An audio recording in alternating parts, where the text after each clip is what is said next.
Ne pra edhe sot do t'jemi në seancë, ashtu si që parasheh rregulloria pra e punës së kuvendit.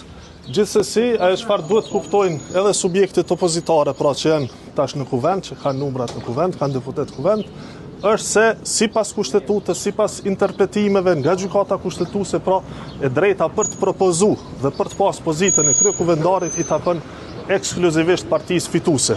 Në këtë rast lëvizjes vetëvendosje.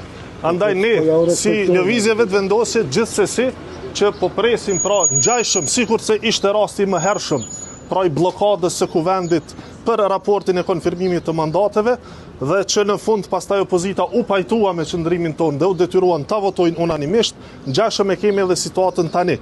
Kushtetuta thot, si dhe interpretimi i gjykatës kushtetuese e thot që të gjithë deputetët duhet të marrin pjesë. Pra nuk është çështje e diskutimit apo diskrecion i propozimit nga subjektet tjera.